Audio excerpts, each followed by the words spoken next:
Bonjour à tous et bienvenue dans cette nouvelle édition du journal de 8 Mont-Blanc. Voici tout de suite les titres de ce vendredi 15 novembre 2019.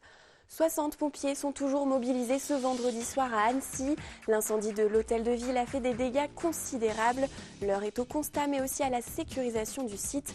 La mairie restera fermée pendant au moins 2 ans. Précision à suivre dans ce journal. Il sera officiellement mis en service dans 1 mois. Le CEVA reliera les gares de Cornavin et des Eaux-Vives de Genève à la gare d'Annemasse. L'agglomération annemassienne a inauguré aujourd'hui son tout nouveau pôle multimodal. Tu le disais en titre, l'heure est au constat des dégâts à Annecy. L'incendie est maîtrisé à la mairie d'Annecy. Une centaine de pompiers a lutté toute la nuit contre le brasier. Ce vendredi soir, ils sont encore 60 sur les lieux pour éteindre les derniers brasiers et sécuriser le site. Les opérations ont consisté principalement cet après-midi à évacuer l'eau déversée sur les flammes. Les dégâts à l'intérieur sont considérables. Nous avons pu pénétrer dans le bâtiment avec les équipes de secours ce vendredi matin. Reportage réalisé avec l'aide de Bastien Buteau-Carlin. La nuit a été longue pour les soldats du feu. Jusqu'au matin, ils ont lutté contre l'incendie d'origine accidentelle qui a ravagé la mairie d'Annecy. Malgré la mobilisation de nombreux engins et le renfort de pompiers savoyards et genevois, les dégâts sont considérables. Et les 2 derniers niveaux, les combles, le 4e étage, sont sinistrés par le feu. Et par contre, on a des dégâts des eaux sur les autres étages inférieurs de la mairie. On est en train d'évaluer tout cela, mais pour l'instant, on n'a pas de certitude sur les dégâts dans les bureaux des 1er et 2e étages. On pense être là sur cette journée, on pense encore devoir être actif demain et après passer tout doucement le relais au service technique de la mairie en fonction de ce qu'auront dit les experts sur la solidité de la structure. 8 fourgons équipés de citernes d'eau, 4 lances et un bras élévateur ont aspergé le bâtiment pendant plusieurs heures. Pour venir à bout de l'incendie, des milliers de litres ont été déversés sur la structure. La priorité est donc d'évacuer ces eaux pour éviter des dégâts supplémentaires. Il faut aussi protéger l'enceinte des intempéries. On est toujours un peu sidéré. En fait, on réalise en rentrant à l'intérieur du bâtiment les dégâts. On a vu ensemble le rez-de-chaussée de la mairie, le 1er étage où se trouve le salon bleu, le grand salon. On voit qu'on est là dans une seconde phase où il y a les infiltrations d'eau qui pénètrent l'ensemble des locaux et donc forcément qu'il va falloir penser à la réorganisation des services, il va falloir penser à la reconstruction de la mairie, à la restauration parce que c'est aussi un bâtiment historique. Donc en dehors de cet effet de sidération, on se dit qu'il va falloir réorganiser l'ensemble de la vie de la cité. La cité et ses habitants venus en masse au lendemain du drame. J'étais convoqué à 16h pour refaire ma carte d'identité. Et évidemment, ils ont été gentils de me téléphoner pour me dire que, évidemment, tout était remis en cause. Le truc qui m'a interpellé, c'est que ça va être le marché de Noël. Et la ville fait des projections sur la façade de la mairie pour le marché de Noël. Et donc ça, c'est plutôt chouette que la façade soit épargnée de ce que je vois. On a les enfants qui sont à l'école juste à côté. Et donc hier, on nous a informé que la mairie était en feu, donc l'école a été évacuée. Donc on est allé les chercher. Et puis aujourd'hui, pas d'école pour les enfants. Donc ils voulaient savoir ce qui se passait, si les pompiers étaient toujours là, si la mairie elle était encore en feu. Donc on est venu voir. Au plus fort de l'intervention, jusqu'à 111 sapeurs-pompiers ont été mobilisés. Une prise en charge psychologique a été mise en place pour les 268 agents travaillant sur le site de l'hôtel de ville. À noter que la projection prévue sur la façade de l'hôtel de ville dans le cadre du marché de Noël aura bien lieu. Les festivités débuteront le 22 novembre prochain. Maintenant, il faut aussi réorganiser les services de la ville. Au lendemain de l'incendie, les équipes de la mairie se sont rassemblées en salle Eugène Verdun à Bonlieu, autour du maire et du directeur général des services. Tout est à réorganiser. La cellule de crise a aussi été installée dans cette salle où, vous le verrez sur ces images, du matériel a été rassemblé. Le personnel reste mobilisé tout le week-end pour assurer la continuité du service public. Toutes les informations et communications sont accessibles sur le site de la ville. Seul canal de communication a fonctionné encore. À l'issue de cette réunion, le maire a tenu un rapide point presse et a annoncé la fermeture de la mairie pour de longs mois. On l'écoute au micro de Fanette de Buisson. Et donc là, vraiment encore... Le mieux, c'est de fermer complètement la mairie pendant 2 ans. Et nous nous organisons pour que le service public soit rendu dans la ville, avec la mise à disposition et la solidarité d'autres institutions, le conseil départemental qui nous prête des bureaux, le MEDEF qui nous prête des bureaux, la caisse d'allocation familiale également, le SIAN, le syndicat d'électricité qui nous prête beaucoup de bureaux également rue de la Paix. Donc on voit qu'on va pouvoir réorganiser le service public et dans quelques jours, parce qu'il nous faut au moins le week-end, c'était hier, on a déjà recensé de quoi reloger 250 postes de travail. Aujourd'hui, il faut maintenant, pendant le week-end, câbler l'informatique, remettre tout le monde en état et que lundi matin, on explique à chacun où ils vont aller travailler pendant 2 ans. Les mariages fonctionneront. Dès demain, il y a des mariages qui auront lieu. Les mariages auront lieu dans les salons du Conservatoire de musique, rue Jean-Jacques Rousseau, qui sont très agréables. Et le service état civil sera réinstallé dès lundi. Et en attendant, alors on va dire roule dès lundi matin pour qu'ils soient tous ensemble. Et avant de retrouver l'informatique, ils feront à l'ancienne. On viendra déclarer son enfant qui vient de naître ou le décès d'un proche sur un papier avec les vieux imprimés qu'on a ressortis. Mais ce qu'il faut dire également, c'est que pendant l'incendie, l'ensemble des agents, je suis allé avec le personnel, récupérer tous les registres, c'est-à-dire la vie des gens. L'histoire des gens, quand on vient à l'état civil chercher un bout de l'histoire de sa famille, tout a pu être sauvé et tout est préservé et sécurisé. Et ça, c'est vraiment très important. Nous restons à Annecy pour une toute autre actualité. L'Université catholique de Lyon officialise son implantation dans l'agglomération. Dès la rentrée de septembre 2020, elle proposera des formations en droit et management. L'Université catholique basée à Lyon s'est associée avec l'Université Savoie-Mont-Blanc pour proposer cette nouvelle offre aux bacheliers savoyards. Le campus sera implanté dans de nouveaux bâtiments mis en location par le lycée privé Saint-Michel d'Annecy. Dans un premier temps, l'Université catholique accueillera ses étudiants dans des locaux provisoires également mis à disposition par le lycée Saint-Michel. Je vous propose d'écouter les représentants des différentes écoles concernées.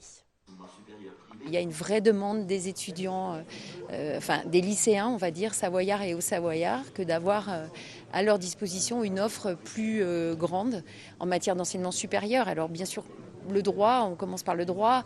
Après, nous, on continue aussi à développer de nouvelles filières. On reste toujours à l'écoute de notre territoire et on continuera à se développer, mais on ne peut pas tout faire tout seul. Et donc, c'est une bonne opportunité pour le territoire, nous semble-t-il. Annecy, effectivement, est une partie importante de la région.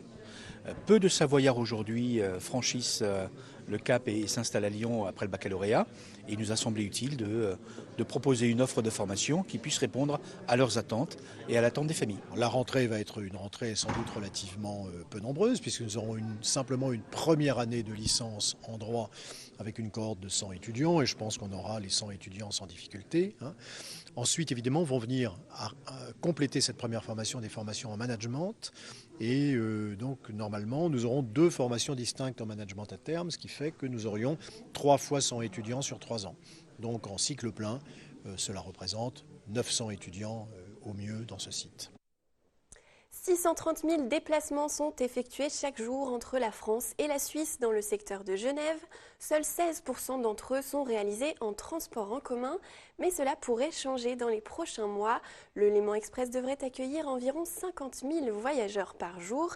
Les nouvelles infrastructures de la gare d'Annemasse ont été inaugurées ce vendredi matin. Reportage de Sébastien Germain et Fanette de Buisson.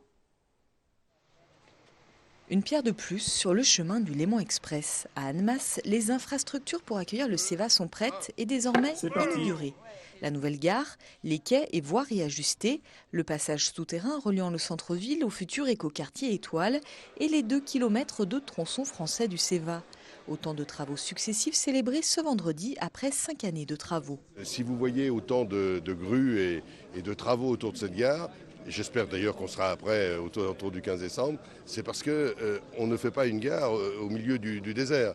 Il y a une activité, il y a un hôtel, il y a des commerces, il y a des logements. C'est une nouvelle vie, un nouveau quartier qui naît autour de cette gare. C'est pour ça que c'est une révolution de la mobilité, bien sûr, et on en est très fiers, mais c'est aussi une chance pour Annemasse et son agglomération. C'est la partie internationale donc, qui a un tunnel de 2 km en France pour rejoindre le tunnel suisse au départ d'Annemasse. L'ensemble du faisceau de voies sur la gare d'Annemasse, mais également on a modernisé nos infrastructures en termes de signalisation jusqu'à Évian, jusqu'à La Roche-sur-Foron. On a commandé tous les aiguillages. Dans un mois tout juste, au petit matin, le Léman Express transportera ses premiers passagers. D'ici là, les tests s'achèvent, la formation des conducteurs aussi. Les voies sont prêtes pour accueillir ces nouvelles rames. Jusqu'à 6 trains circuleront ici par heure et par sens. On va passer de 80 à 270 trains par jour. Et donc ça a nécessité de moderniser l'intégralité de la gare d'Annemasse, enfin des infrastructures ferroviaires de la gare d'Annemasse. Donc ce qu'on peut constater justement, c'est qu'on a essayé de séparer justement le trafic voyageur du trafic fret. Donc c'est ce qu'on peut constater derrière nous. Là, vous avez des voies en fait qui ne sont pas à quai. Donc c'est pour permettre au trafic fret de traverser la gare sans s'arrêter au niveau des quais. Aux heures de pointe, un train reliera Annemasse à Genève toutes les 10 minutes. Toutes les 30 minutes pour Évian et La Roche-sur-Foron.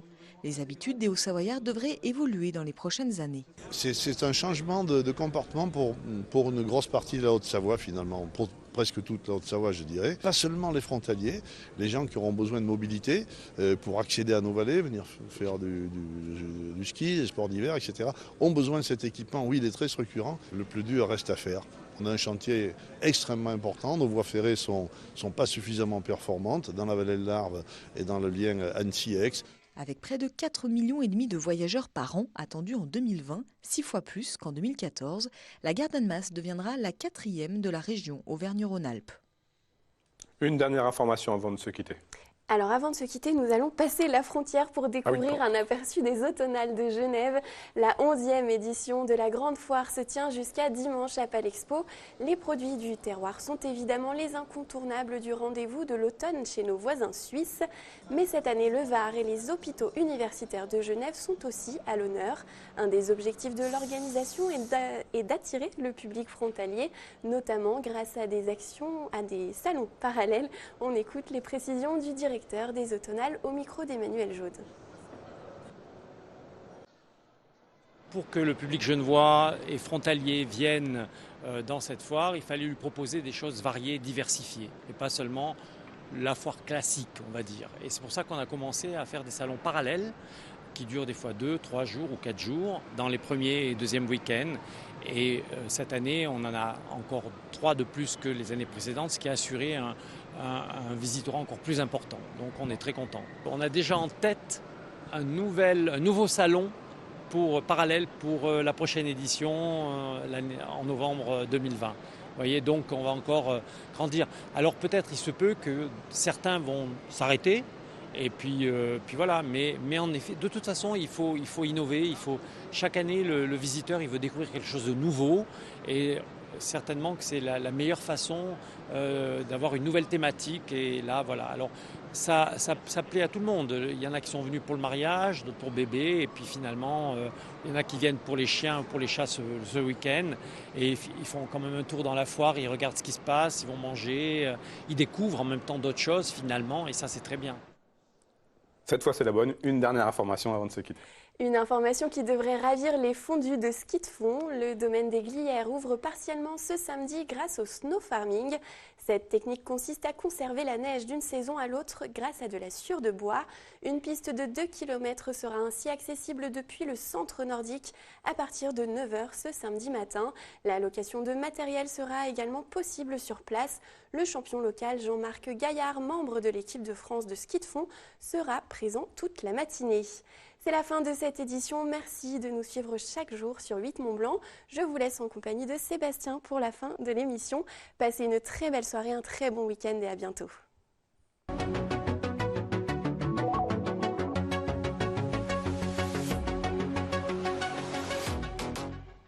Et la semaine prochaine, c'est Clémence qui présentera Accès Direct lundi. Elle recevra le docteur Virginie Vitra pour parler antibiotiques. Mary Wand viendra pour sa chronique Atelier Corps et Plantes et Julien Viennot, un triathlète, sera également présent. Si vous nous regardez en direct, retrouvez à partir de 19h15 l'émission Une semaine d'actu pour un retour sur les sujets du JT qui ont marqué la semaine. C'est la fin de cette émission. Merci à tous pour votre fidélité. Merci à toute l'équipe présente en régie. Passez un très bon week-end. Bye bye.